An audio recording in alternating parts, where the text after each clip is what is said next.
सुप्रभात साथियों, एक बहुत ही बड़ी खुशखबरी है सरकारी कर्मचारियों के लिए।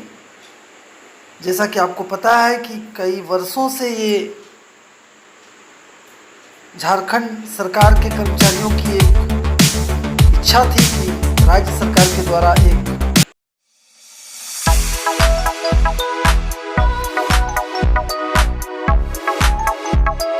सुप्रभात साथियों, और आज का ये ब्रेकिंग न्यूज है।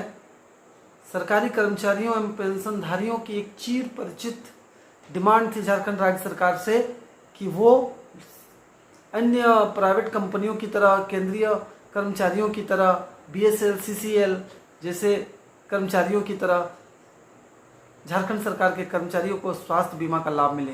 तो झारखंड सरकार में एक और बड़ा कदम उठाया है हेमंत सरकार ने, और कर्मचारियों पेंशनधारियों के लिए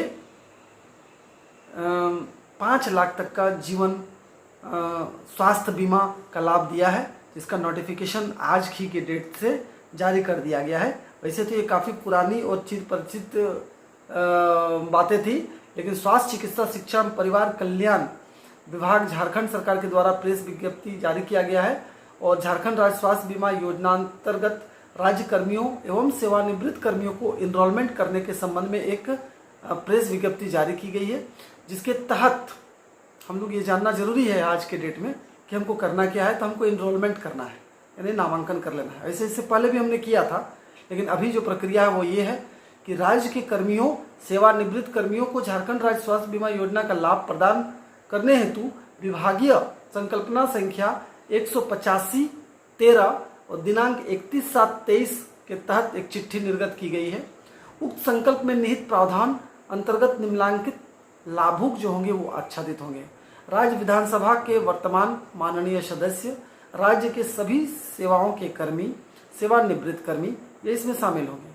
इसके अतिरिक्त स्वास्थ्य चिकित्सा शिक्षा एवं परिवार कल्याण विभाग के द्वारा स्वास्थ्य बीमा प्रदान करने हेतु निर्धारित बीमा राशि का भुगतान कर निम्न वर्णित विधानसभा के पूर्व माननीय सदस्य, पदाधिकारी, कर्मी भी सम्मिलित हो सकते हैं। अगर ये बीमा प्रदान करने के लिए राशि भुगतान करते हैं तो राज्य विधानसभा के पूर्व माननीय सदस्य इसके तहत कर सकते हैं। अखिल भारतीय सेवाओं के इच्छुक सेवारत, सेवानिवृत्त साथी, राज्य सरकार के विभिन्न बोर्ड, निगम, संस्थान, संस्था में कार्यरत सेवानिवृत्त नियमित कर्मी ये भी इसका लाभ ले सकते हैं।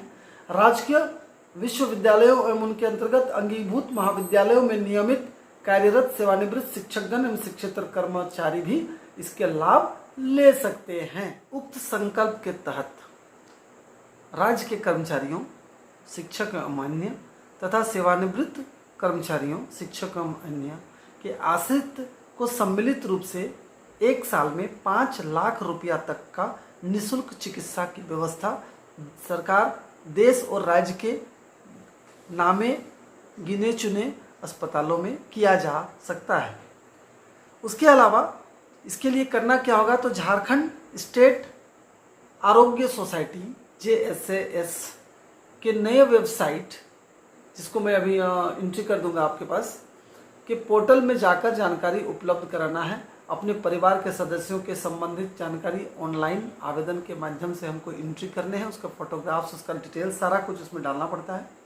ऑनलाइन सबमिट किए हुए आवेदन प्रपत्र को डाउनलोड करने के बाद उसकी हार्ड कॉपी में अंकित सभी सूचनाओं का सत्यापन कार्यरत कर्मियों के मामले में उनके संबंधित निकासी एवं व्ययन पदाधिकारी यानी DDO कार्यालय प्रधान से कराकर पुनः उपयुक्त वेबसाइट पर फिर से अपलोड कर देना है। ऐसा हम लोग किया था हमने, लेकिन देखते हैं कि इस बार का वेबसाइट में जो हम लोग अपलोड करेंगे तो क्या पहले वाला एंट्री हम लोग का काम आएगा कि नहीं, इसकी जानकारी मैं अगले वीडियो पे आपको दूंगा। अभी हम लोग सिर्फ जानकारी इकट्ठा कर रहे हैं कि हम लोग की जो काफ़ी चिर प्रतिष्ठित जो हम लोग का डिमांड था, मांग था, इस हेमंत सरकार ने पूरा कर दिया है। हेमंत है तो हिम्मत है, हम लोग पहले भी कहते थे, पेंशन उन्होंने दिया है। एक बार फिर से स्वास्थ्य बीमा पर भी अपनी स्वीकृति, सहमति दे दी, कैबिनेट से पास हो चुका है। अब इसकी ऑनलाइन प्रक्रिया करने के लिए निर्देशित किया गया है, प्रेस जारी किया गया है। अब क्या होगा कि सेवानिवृत्त कर्मियों के मामले में ये बहुत इंपॉर्टेंट है कि सेवानिवृत्त जो हो गए हैं, रिटायर्ड जो है, जो पेंशन ले रहे हैं, वो क्या करेंगे। तो वो क्या करेंगे, वो हार्ड कॉपी में अंकित सूचनाओं का सत्यापन करने के बाद सेवानिवृत्ति की तिथि के अंतिम पदस्थापन, यानी कि अंतिम में जहां पर उन्होंने सेवानिवृत्ति ली, जिस स्कूल से या जिस ऑफिस से, वहां के कार्यालय जहां से पेंशन प्रपत्र का अग्रसारण किया गया है कि कार्यालय प्रधान निकासी एवं व्ययन पदाधिकारी से कराकर उसको फिर से उसी वेबसाइट पर अपलोड कर देना है। संबंधित कार्यालय प्रधान निकासी एवं व्ययन पदाधिकारी के स्तर से सत्यापन कराने जाने में कठिनाई होने की स्थिति में किसी जिले के कार्यपालक दंडाधिकारी यानी एग्जीक्यूटिव मजिस्ट्रेट के समक्ष शपथ पत्र एफिडेविट के माध्यम से सत्यापन कराया जाना है। बोर्ड, निगम, संस्था के नियमित कार्यरत या सेवानिवृत्त कर्मचारी जो हैं, उसके मामले में बोर्ड, निगम, संस्था के एमडी, सीएमडी या कार्यालय प्रधान के द्वारा सत्यापित किया जाना है। तो हर एक प्रकार के कर्मचारियों के लिए अलग अलग व्यवस्था की गई है ताकि इसका लाभ सभी लोगों को समान रूप से मिल पाए, बिना किसी संकट और परेशानी के मिल पाए। तो हम लोग यही कहना चाहेंगे कि ऑनलाइन आवेदन करने की जो तिथि है 31/7/2023 से यूज़र मैनुअल लिंक पर उपलब्ध कर दिया गया था और अभी इसको हम लोग कर लेंगे और वहाँ पर सारा अपना डिटेल्स को भरेंगे। अब ऑनलाइन कैसे करना है इसके मामले में मैं बताना चाहूँगा। आप अपने मोबाइल पे भी कर सकते हो, उस लिंक को खोल के, जो मैं आपके डिस्क्रिप्शन पे लिख दूंगा, उस लिंक को मैं डाल दूंगा यूट्यूब वीडियो के डिस्क्रिप्शन पे। और उसके बाद लेकिन मैं यही कहना चाहूँगा कि इसको आप कैफ़े पे करें तो ज़्यादा अच्छा होगा, क्योंकि फ़ोटो अपलोड करना पड़ता है, स्कैनर का ज़रूरत पड़ता है और अपने परिवार के सदस्यों का सारा डिटेल्स डालना पड़ता है। तो कोई कैफ़े चले जाएँ, 10-20 रुपया खर्च होगा, लेकिन हमारे लिए काफ़ी महत्वपूर्ण चीज़ है ये।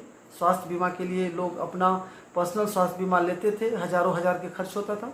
इसके लिए सरकार का प्रावधान ये है कि 1000 रुपया का जो मेडिकल अलाउंस मिलता है उसमें से 500 रुपया आपके काट लिए जाएंगे, यानी कि साल में 6000 रुपया आपको मेडिकल अलाउंस के देने पड़ेंगे सरकार को, और उसी राशि से एक बल्क में इंश्योरेंस किया जाएगा। मैं बताता चलूँ कि देश के नामी गिरामी 5 स्वास्थ्य कंपनियों ने जो बीमा करती हैं अपना आवेदन डाला था और इस बिड में जो है टाटा एआईजी का बिड खुला है, जिसके माध्यम से हमारा स्वास्थ्य बीमा होना है और हम उम्मीद करते हैं कि इसका लाभ सभी लोगों को मिलेगा। क्योंकि एक सरकारी नौकरी हो या कोई भी आम आदमी के लिए तो आयुष्मान भारत जैसा एक सरकार का योजना है जिसके तहत वो निःशुल्क 5 लाख तक का इलाज कर लेते थे। लेकिन सरकारी कर्मचारी कोई अगर नया है, बैकग्राउंड अगर ख़राब है और किसी कारण से 5 लाख रुपया तक की उसके यहाँ इससे ज़्यादा के खर्च हो जाता है तो थोड़ा सा नुकसान होता है। और चूँकि हमको मेडिकल अलाउंस मिलता भी था, उसी से 500 रुपये कट जाएंगे, तो उसे एक पूरे परिवार के लिए अलाउंस हो जाएगा। अब इसमें कौन कौन अर्हता रखते हैं इसके बारे में भी वीडियो में मैं बताया था पहले कि परिवार के जो सदस्य रहेंगे वो तो रहेंगे ही रहेंगे, पति पत्नी, उसके बच्चे, नाबालिग बच्चे, 25 साल से कम के बेरोजगार बच्चे, और कोई उसकी बेटी है वो भी परित्यक्ता है तो उसको भी उसका लाभ मिलेगा, बूढ़े माँ बाप को उसका लाभ मिलेगा। और इस तरह से क्या होता है कि इसका लाभ हम लोग मिलेगा और जानकारी आपको डिटेल्स में अगले वीडियो में दिया जाएगा। धन्यवाद। आप देखते रहे मनीष ऑनलाइन क्लासेस, और आपको जानकारी अच्छी लगती है तो सब्सक्राइब भी कर सकते हैं। सब्सक्राइब करने से होगा क्या कि कंटेंट बनाने में थोड़ा मज़ा और आएगा।